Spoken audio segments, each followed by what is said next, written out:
बचाव, धारावी बचाव। अरे अदानीच्या घशात धारावी घालणाऱ्या सरकारचा, अरे अदानीच्या घशात धारावी घालणाऱ्या सरकारचा, अरे अदानीची दलाली करणाऱ्या सरकारचा, अरे अदानीची दलाली करणाऱ्या या सरकारचा, अरे अदानीच्या दलाली करणाऱ्या या सरकारचा, अरे अदानीचा दलाल असणाऱ्या या खोके सरकारचा, अरे अदानीचा दलाली करणाऱ्या या खोके सरकारचा, अरे अदानीची दलाली करणाऱ्या या गद्दार सरकारचा, अदानीची दलाली करणाऱ्या खोके सरकारचा। अरे अदानी हटाओ, अदानी हटाओ, अदानी हटाओ, अदानी हटाओ, अदानी हटाओ, अदानी हटाओ, अदानी हटाओ, अदानी हटाओ, अदानी हटाओ, अदानी हटाओ, अदानी हटाओ। अरे धारावी अदानीच्या घशात घालणाऱ्या या खोके सरकारचा, अरे 50 खोके। ज्या पद्धतीनं धारावी अदानीला अंधन देण्याचा सरकार प्रयत्न करतंय,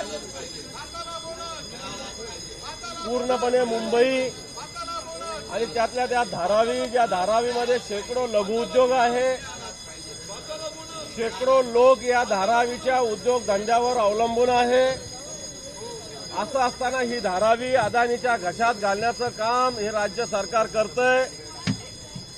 हे सरकार उलट टपाली बोलत असताना देवेंद्रजी फडणवीस यांनी खाते बदल होताना शेवटच्या दिवशी अदानीच्या या धारावीच्या सर्व अग्रीमेंटवर, टेंडरवर सह्या केलेल्या आहे।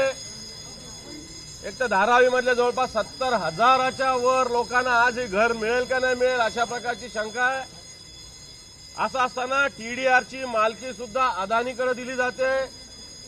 खरं तर सरकार या अदानीचं दलाल आहे का, या जनतेसाठी काम करतं का अदानीसाठी काम करतं, अशा प्रकारचा प्रश्न धारावीच्या बाबतीत निर्माण झालेला आहे। आणि म्हणून आज आम्ही धारावीच्या प्रश्नावर पायऱ्यावर आंदोलन केलंय। हा विषय निश्चित सभागृहात सुद्धा दोन्ही सभागृहात महाविकास आघाडीच्या वतीनं उपस्थित केला जाईल।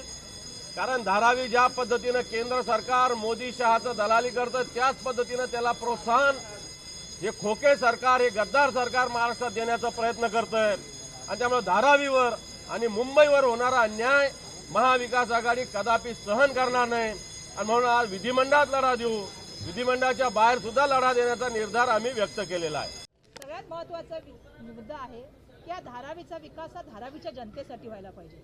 त्यांनी बरोबर सांगितलं दानवे साहेबांनी की आमच्याकडे प्रत्येक घरामध्ये लघुउद्योग चालतात आणि लघुउद्योगाच्या माध्यमातून धारावीचं जवळपास मी सांगितलं की 100 कोटीपेक्षा जास्त जो आहे तो वर्षाचा टर्नओव्हर जो आहे तो महाराष्ट्राला रेव्हेन्यू देणारा असतो। आज प्रश्न निर्माण झालेला आहे की धारावीच्या विकासाच्या नावाखाली मोदानीचा एक मोठा घोटाळा, जो टीडीआर घोटाळ्याचा त्यांनी उल्लेख केला। एका ठिकाणी विकासाच्या गोष्टी करत असताना धारावीतल्या जनतेचं 10 किलोमीटरच्या बाहेर स्थलांतरित करण्यासंदर्भामध्ये त्या ठिकाणी टेंडरमध्ये उल्लेख करायचा आणि दुसऱ्या ठिकाणी सगळी मोनोपोली जी आहे, म्हणजे फक्त धारावीची नाही मुंबईची मोनोपोली सुद्धा अडाणींच्या हातात द्यायची, हा डाव या सगळ्याच्या मागे आहे आणि खूप मोठं षडयंत्र आहे, खूप मोठा महाघोटाळा आहे टीडीआर। त्यामुळे येणाऱ्या काळामध्ये विधिमंडळामध्ये आम्ही याच्याबद्दल बोलणारच आहोत। पण मला या ठिकाणी आपल्या सगळ्यांना सांगायला पाहिजे की धारावीच्या विकासाच्या नावाखाली एक दडपशाही, गुंडाशाही सुद्धा त्या ठिकाणी सुरू आहे। रात्री 3 वाजता त्या ठिकाणी सर्वे होतात। आम्ही त्या ठिकाणी प्रश्न विचारले की असे सर्वे रात्रीचे कसे होऊ शकतात, तर ते सर्वे कसे चालले ते सांगायची मला गरज नाही।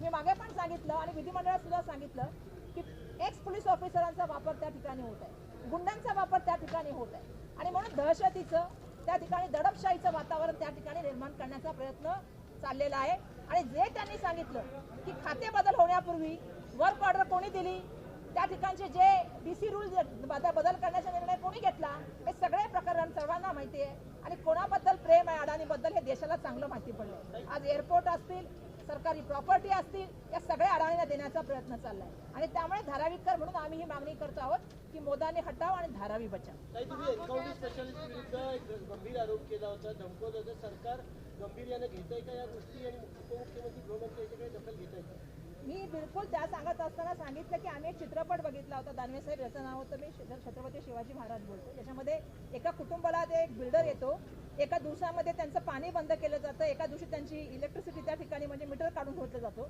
ज्या दिवशी मी अधिवेशनामध्ये हा प्रश्न उपस्थित केला की आमच्या त्या ठिकाणी एक्स पोलीस ऑफिसर, फक्त एन्काउंटर स्पेशलिस्टच नाहीत, आमच्या धारावीमधले एक्स जे ऑफिसर आहेत म्हणजे जे सिनियर होते धारावीमधले, त्यांची नावं सुद्धा मी घेऊ शकते की ज्यांनी त्या ठिकाणी जाऊन लोकांना फोन करण्याचं, तुला काय करायचंय, त्या ठिकाणी गुंडांना बोलवायचं, बाहेरच्या मुंबईच्या मधल्या सर्व गुंडांना त्या ठिकाणी बोलवण्याचं काम केलेलं आहे.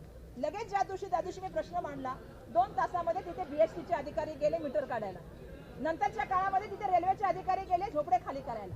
म्हणजे एका तऱ्हेने आमच्याकडे दडपशाही चालू आहे, आमच्याकडे त्या ठिकाणी मोठ्या प्रमाणामध्ये दहशतीचं वातावरण निर्माण केलं जातं. या ठिकाणी सरकारसमोर मी हा प्रश्न यासाठी मांडला, सभागृहात मी हा प्रश्न यासाठी मांडला की आपण पिक्चर बघत होतो, कधी क्रांतीवीर बघितला, कधी ज्याचा मी उल्लेख केला तो चित्रपट बघितला असेल, पण आज आम्ही प्रत्यक्ष ते अनुभवतो.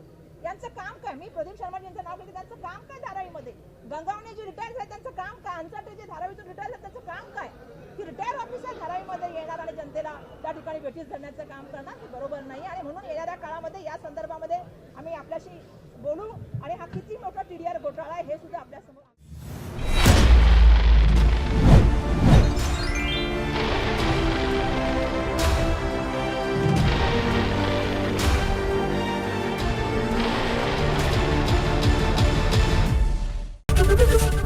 एबीपी माझा, उघडा डोळे बघा नीट.